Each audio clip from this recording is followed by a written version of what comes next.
श्री स्वामी समर्थ। आपण आज काय करूया, मुखवास बनवूया। त्याच्यासाठी मी काय केलेले आहे, पाचन मुखवास। त्याच्यासाठी मी काय केलेले आहे, 250 ग्रॅम बडीशोप घेतली। ही कच्ची बडीशोप आहे आपली। बडीशोपमध्ये दोन प्रकार असतात, एक भाजकी बडीशोप आणि एक कच्ची बडीशोप। ही कच्ची बडीशोप घेतलेली मी 250 ग्राम। त्याच्यातच मी काय केलेले आहे, जवस घेतलेले आहे। जवस घेतलेले आहे त्याच्या निम्मे, म्हणजे 100 ग्रॅम जवस घेतले। 50 ग्रॅम आपले गावठी गावरान तीळ घेतलेले पांढरे, आणि 25 ग्रॅम ओवा घेतलेला आहे हा। आता हे बघा, आपलं कसं आहे, बडीशोप हे मुखवास म्हणजे याच्याने काय होतं, आपलं पाचनक्रिया सुधारते।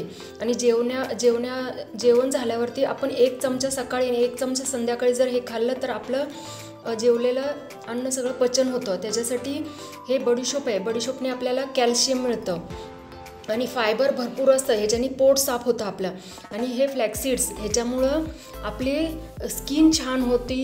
याच्यामध्ये भरपूर प्रमाणात आपलं फायबर असतं, ह्याच्याने आपली केस पण छान होतात, स्किन पण छान होते आणि पचनक्रिया पण सुधारते। आणि तीळमध्ये पण भरपूर प्रमाणात कॅल्शियम असतं। खरं आपण असं तीळ खात नाही ना, त्याच्यामुळं हे तीळ ह्या मुखवासमध्ये घालून तीळ जर खाल्लं तर खूप छान लागतं। आणि ओवा तर तुम्हाला सगळ्यांना माहीत आहे, ओवामुळं आपलं पोटदुखी, आपले गॅसेस होणे, पोटामध्ये काही तक्रार असतील ते सगळं कमी होतं। असं नुसता जर तुम्ही ओवा खायला गेले तर ते एकदम असं कडू, असं वेगळंच त्याची टेस्ट येते। त्याच्यामुळं हे सगळं बडीशोपमध्ये मिक्स करून हे सर्व साहित्य भाजून जर आपण याचा मुखवास तयार केला तर खूप छान लागतं चवीला। आणि हे रोज सकाळी 1 संध्याकाळी 1 चमचे घ्यायचं। आता आपण सुरू करू आता हे करायला, भाजायला। आता मी काय करते, हे आपल्याला हे सगळं साहित्य भाजून घ्यायचं आहे। त्याच्यासाठी मी काय केलेलं आहे, एका कपमध्ये थोडंसं पाणी घ्यायचं एवढं, आणि त्याच्यामध्ये ना थोडंसं लिंबू पिळायचं, अर्धा लिंबू पिळून घ्यायचं। याच्यामध्ये काय करायचं, थोडीशी हळद टाकायची। हळद आपल्याला जंतुनाशक असतं, हळद पण चांगली असते, त्याच्यामध्ये भाजताना हळद टाकायचं। आणि थोडीशी पिठी साखर टाकायची, आणि थोडंसं काय करायचं, याच्यामध्ये मीठ टाकायचं। जर तुमच्याकडं जर काळं मीठ असलं तर काळं मीठ टाकू शकता, नाहीतर आपलं हे साधं नॉर्मल स्वयंपाकात उपयोग करतो ते मीठ टाकू शकता। आता मी काय केलेलं आहे, एक कढई तापत ठेवलेली आहे।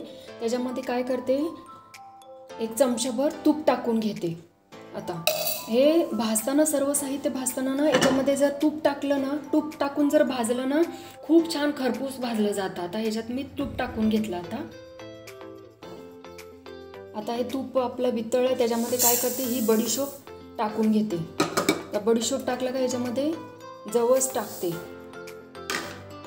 आणि हे तीळ टाकून घेते, आणि हा आपला ओवा। आता हे सर्व साहित्य काय करायचं, एकत्र करून मस्त एकदम कमी गॅसवरती याला खरपूस असं भाजून घ्यायचं। आता आणि याला काय करते मी, आता हे पाणी जे घेतलेले ना, मी त्या पाण्यामध्ये लिंबू, साखर, मीठ आणि पिठी साखर टाकलेले हे पाण्याचा शिपका याला मारायचा थोडासा। त्याच्यामुळं आपलं काय होतं, हे आहे ना, बडीशोपला खूप छान चव येते।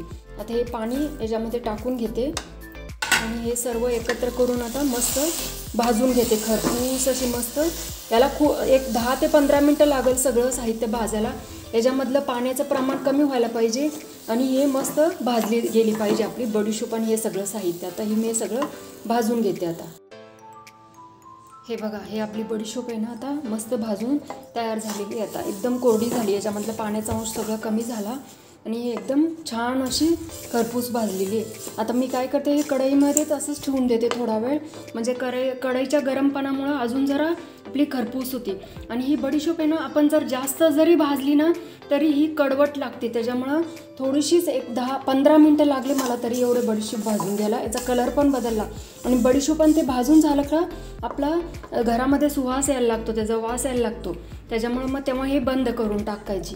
असं ही भाजून झालेली। आता मी हे थोडा वेळ याच्यात कढईतच ठेवते, आणि मग काढून घेते आपलं।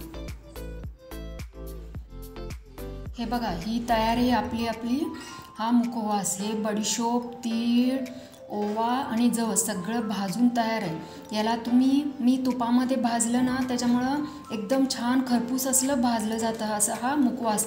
तुम्ही याला सकाळच्या जेवणानंतर 1 चमचा आणि संध्याकाळच्या जेवणानंतर 1 चमचा जर खाल्लं तर तुमची पचनक्रिया सुधारते, पोटात गॅसेस होत नाही, आपलं जेवण केलेलं जेवण आपलं पचतं. याच्यामुळं हे आपलं चवीला चांगलं लागणारं एकदम चविष्ट असं आहे मुखवास. माझी रेसिपी जर आवडली असेल प्लीज लाईक करा, शेअर करा आणि सबस्क्राईब करा. धन्यवाद.